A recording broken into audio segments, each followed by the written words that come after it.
Okay, I would like to call to order. Today is Thursday, May 17th, the Council Budget and Finance Fiscal Year 2018-2019 Operating Budget Hearings. We will begin by hearing from Social Services and the Metro Action Commission. You have been presented with, well, you're aware of the Mayor's recommended budget. And just for the viewing audience, if you can entail what that means as it relates to the operations of your respective areas. And just for the viewing audience, if you can provide a brief synopsis of the services that you provide for the city. And the floor is yours, Ms. Pratt. Great, thank you so much. To my left, I have Judy Tackett, who is the Executive Director of the Homelessness Commission. And to my right is Lisa Ricketts, our CFO. Good afternoon. We really appreciate this opportunity to come before you. Oh, I'm sorry. Just speak into the microphone, please. That better? Great. That means you're going to have to start all over. I'd like to take this opportunity to thank our Metro Social Services staff and our Homelessness Commission staff for all their hard work over the past year. Metro Social Services provides a range of services to help Davidson County residents who are in need. These services promote positive change for individuals and families in times of crisis and economic hardship. The services we provide is information and referral, counseling, case management, conservatorship, homeless services, nutrition, burial services, and social data analysis. Over the past few years, with an increase in funding, we were able to assist families and individuals experiencing homelessness with permanent housing with the assistance of case management and financial support. Considering the fact that children under the age of 18 experience the highest rate of poverty, over the past 3 years, we have consistently increased the number of families placed in permanent housing through the HEROES program. That's the in-school program for homeless children. This program also prevents school reassignments during the school year. According to the information in the Metro Social Services Community Needs Evaluation, and you all received that evaluation earlier this year, the primary causes of hunger in Davidson County are low wages, high housing costs, and poverty.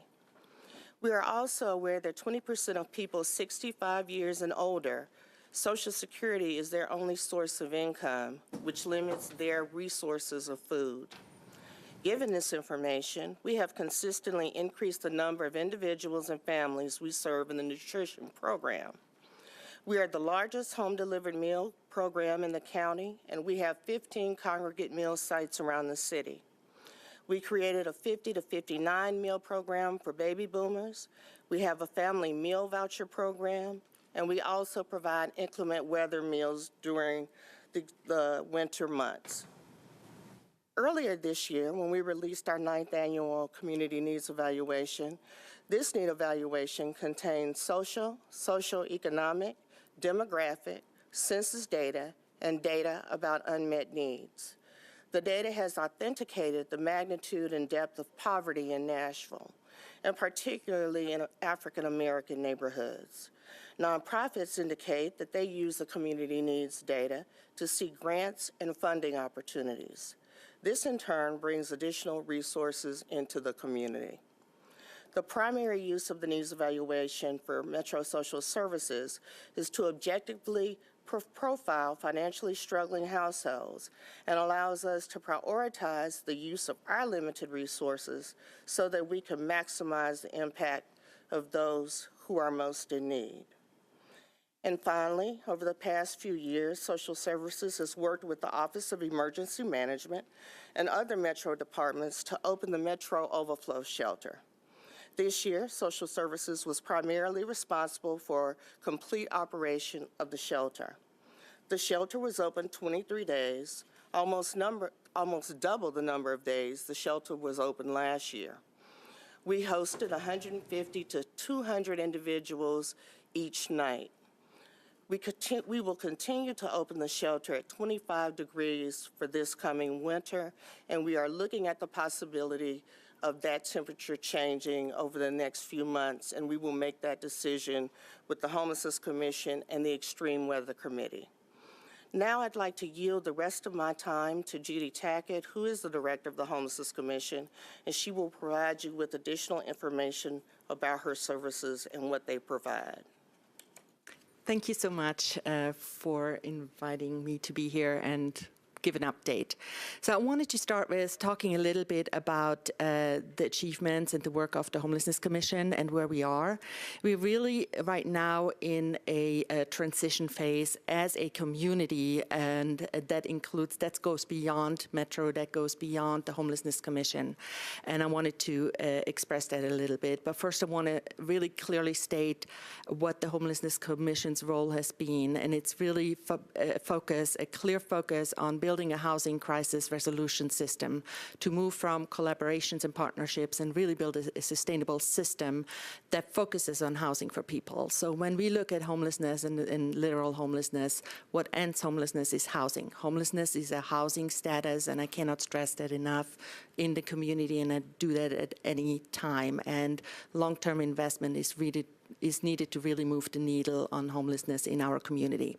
So with that, the transition phase, up to now, there has been the Homelessness Commission on the Metro side since 2005, and we have and are receiving Metro dollars. There is a 1.9 million budget towards that. A little over $1 million of that is going towards grants for direct services. And then there is the federal funding that goes through a HUD construct through MDHA is the lead there, has been voted as the collaborative applicant actually today again, and there's about 3.2 million through a COC federal funding stream coming into the community. And the goal of both there is a governance body there as well as the commission have a governance body, and so we have a dual governance system with the goal of creating a housing crisis resolution system. Now we're moving towards, and this is coming before you pretty soon, how can we unify this governance structure around homelessness? And we have come far within the last year on really building that foundation on how we as a community, as Metro government, as part of the community, move forward on what our role is on addressing homelessness and moving that needle. Also today was a vote, a very critical vote for us and our department and how that impacts us. There is a database called Homeless Management Information System. It's a federal requirement also from HUD for all communities to have that, and we've been voted to be the COC lead. So starting tomorrow, we immediately work on a transition phase in partnership with MDHA, in partnership with ITS, with Metro Legal, and in partnership with actually community providers to figure out what needs to happen to make this work and move us towards creating a coordinated entry system and an overall systems approach. So that's really exciting news that's moving in that direction. There's going to be an ordinance before you. There's going to be more time for you to study that ordinance to create this unified board as well. Today, I wanted to highlight real quickly 3 more things. One, a partnership with MTA. It was a public investment plan last year that we received, and we created an annual bus pass program together with MTA. Up to 500 people who meet the chronic definition or are at risk of chronic homelessness have been or can receive an annual bus pass. To date, 299 people are using an annual bus pass through that program. Of those, since October, 110 or 36.79% of them have been housed. One of the keys, so transportation itself doesn't provide housing, it's housing. But one of the things also that helps with that is this eligibility that we built into this program to require people to work with and through a housing navigator, and require housing navigators to work with people steadily to be eligible and to remain eligible for this bus pass. And I have been really surprised personally how many people have already been housed. it has been taken an average of 69 days for them to move into housing once they receive the bus pass. There is more digging needed into the data of what that means, but we have been using the homeless management, the HMIS system, to capture what is going on and how this program is implemented. And it's really encouraging to see what we can learn when we're actually utilizing a database as a community. And also these achievements are actually achievements of the community. We are facilitators at the Commission. It's the community providers and partners, more than about 24 partners that provide the housing navigators and are doing the work on the ground with the people. I really want to stress that.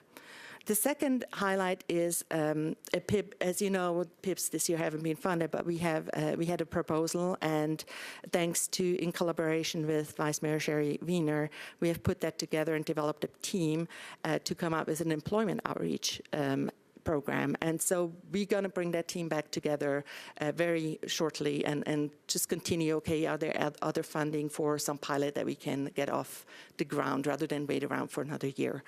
So that's exciting news and new approaches that we're trying to follow up regardless of what's going on, and really focus on street homelessness and help with improving outreach and coordination there. And I also want to talk about the Homelessness Commission has formed an extreme weather ad hoc committee, as Executive Director Renee Pratt mentioned. And we have a meeting actually next Tuesday again. So one of the things I wanted to highlight that there has been a proposal to come with an RFP and outsource sheltering, emergency sheltering and overflow sheltering in this community. There will be still an RFP moving forward, because even though there's not funding available now, we want to be ready for once there's funding available. A pilot, so initial talks in the plan is that a pilot would identify 3 locations at different parts in Davidson County, and really focus on how do we identify the people that are not already using the existing shelter system. So we want to support what Room and Inn is doing and has been doing. We must support what is going on there. We must encourage people to utilize the existing shelter system at the Nashville Rescue Mission and really focus on where are the barriers and help people to get in. It needs to be a life-saving focus. This group also has found that it shouldn't necessarily be Metro, shouldn't enter the shelter business. We should be long-term solutions, but we can fill the gap. And this year, the group has come back to look and ask for our leadership to continue what we've done and work with other departments for this coming season, and just really look what we can do and continue to open an overflow shelter that way, because of the lack of funding to move necessarily forward at the time frame that we would wish we could. And I think those are the main focus. I want to open, if there's time, for questions. Any council members seeking recognition? Councilman Pulley. I'm sorry, Councilman Pulley. I'll come back to you, Council Lady Johnson. Thank you, Madam Chair. Just very briefly, I heard you refer to this quite a bit in your remarks, Ms. Tackett, and I heard Ms. Pratt a little bit refer to this. My question is relative to the cold weather plan that we discussed in the Social Services Committee. There was a proposed resolution before us that carried a pretty stiff price tag along with it. And as we worked through that, it appeared as though you were coming to some kind of resolution, all of the stakeholders. And I just want to know that your remarks are leading us in an area where we're continuing to work in that vein with the stakeholders, so that do you think we're going to anticipate a similar resolution coming back to us looking for more money, or you think you got this handled? As Director Tackett mentioned, there's now an extreme weather committee, and they've been challenged by the Homelessness Commission Board to look at the process of extreme weather, including winter as well. So as she stated, we're in the process of looking at the possibility of doing RFPs for the next winter cycle after this year. And we are definitely looking at that process. And again, hopefully we'll have a resolution and a recommendation to the commission within a few months. So yes. And Councilman Shulman, who proposed, I believe, that order, we've been in contact with him. He's aware of that progress, and we make sure that he is informed. And we can now also send that information to you as a council as well. So you, RFPs you're talking about for outsourcing purposes? Yes, we're looking for, outsourcing purposes. Okay, thank you. I don't have anything further. Thank you, Councilman. Council Lady Dow. I just wanted to expand a little bit on the RFP process to outsource the emergency housing. How does that work? What vendors would apply for the RFP? And are you able to explain that, like, I've not heard of people outsourcing someone to come up with emergency housing, so I was just curious how that looks. And who would be a person to submit an RFP? Would it be like a church somewhere or? Part of the proposal is that we are trying to see what interest is out there and who can do it. But there are already independent, smaller nonprofits that have been looking at that and that could utilize and do more if they had some additional funding. So we have explored and are still looking if there are interested parties out there, nonprofits that could do this. And we believe there are, but this would, moving forward, actually will help answer exactly that question.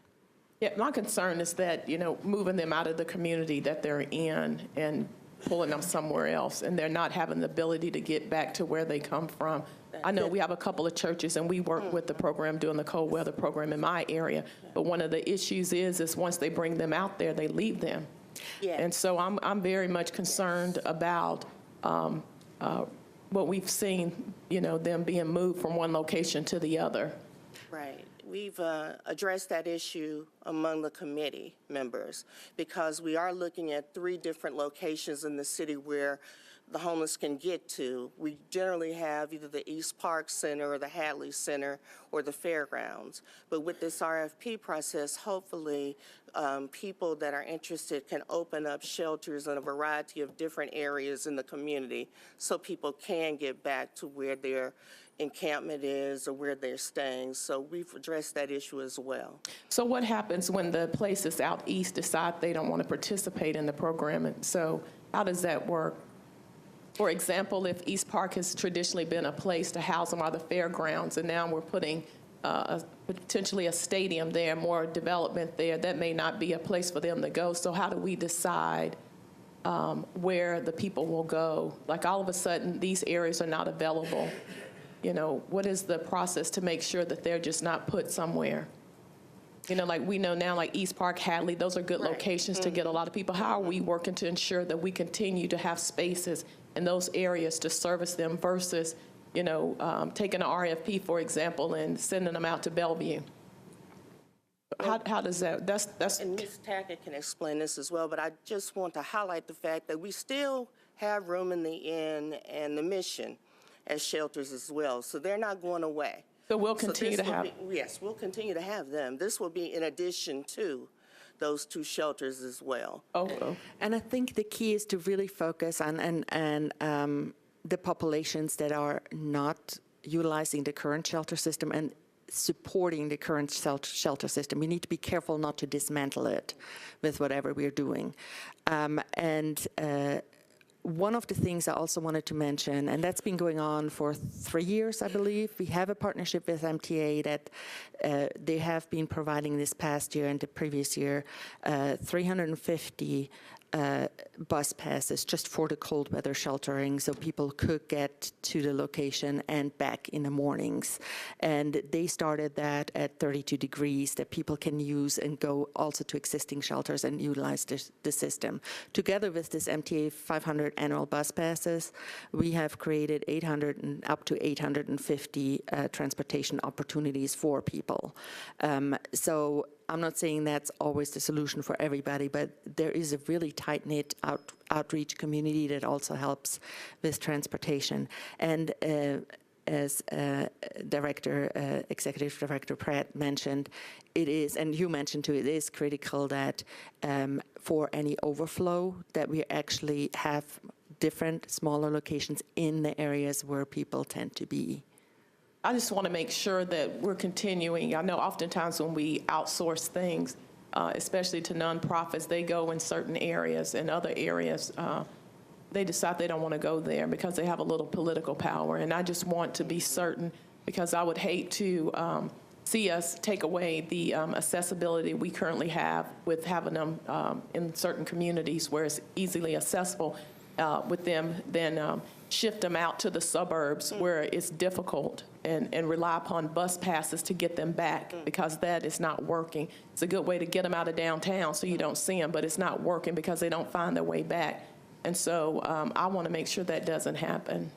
Yes, and part of the ad hoc committee has been that we have been inclusive and inviting other providers in, so that there is a start of a community conversation around that, and it's not just a Metro conversation, and we're thinking, so it's really looking at what the needs are and addressing those.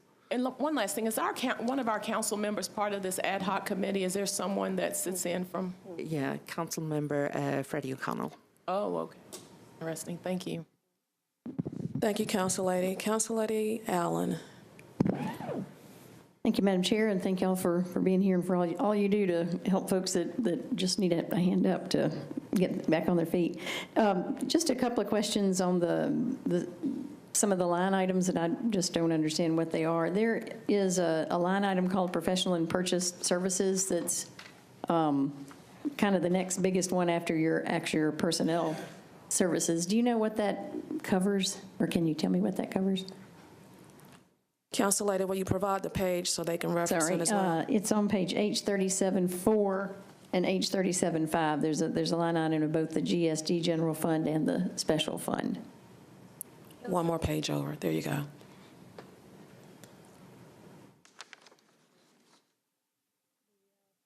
Those are the contract that we have with Can you use the microphone, please? The You microphone. can pull one out right there. Yeah. It's right there, right in front of you.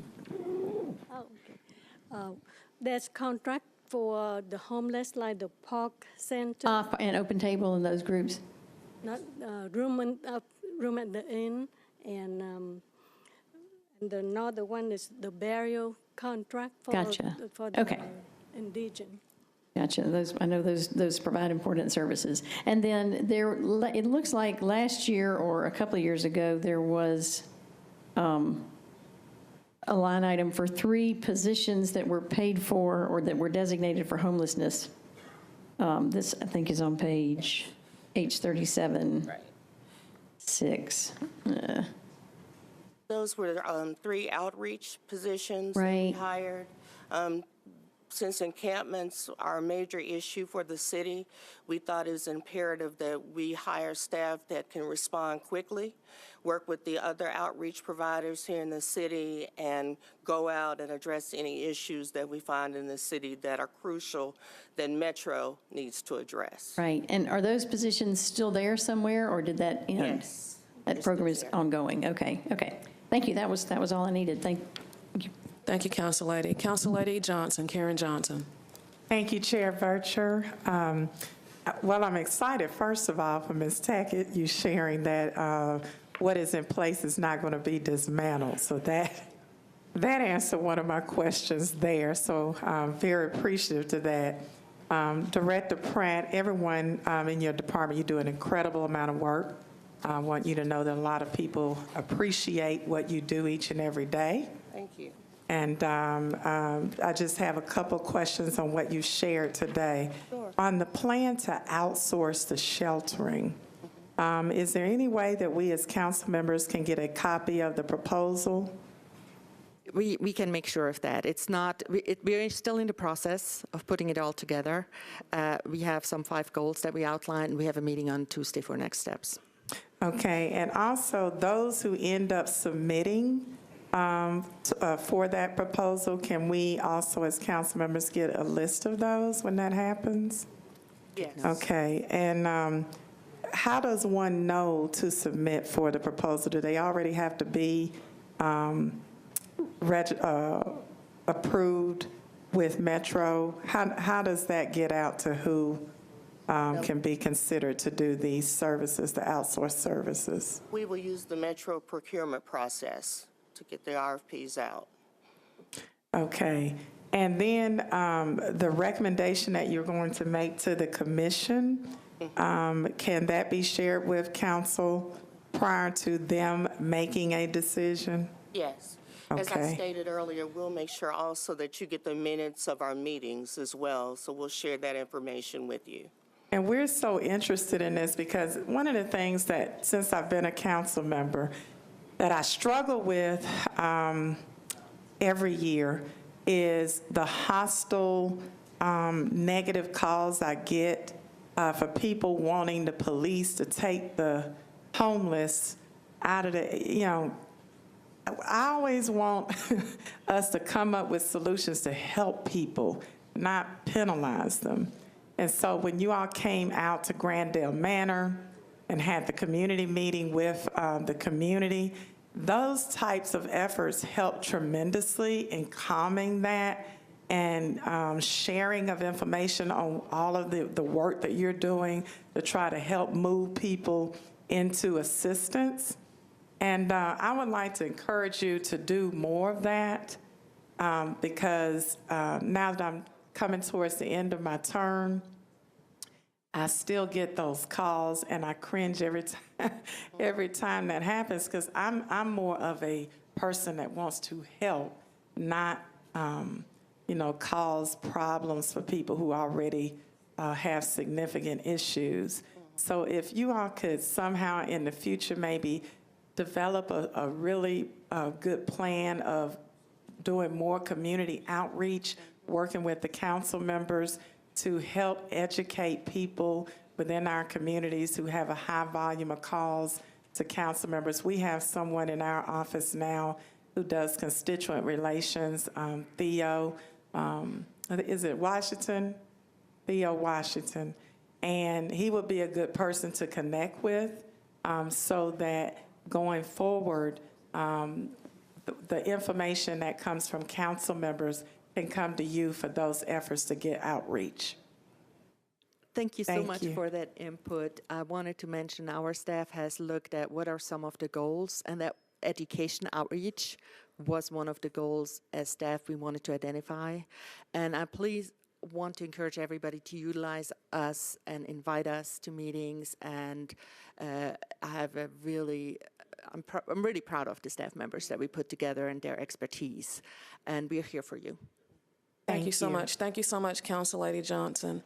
Seeing no other council members seeking recognition, I want to thank the Department of Social Services and the Homelessness Commission. I believe earlier I may have called you a different commission, so just for the viewing audience, this is Social Services and the Homelessness Commission, and thank you so much for the service that you do for our city. And that concludes your hearing. Next, we will have the Metro Action Commission. You can go ahead and begin to work your way down as they step down.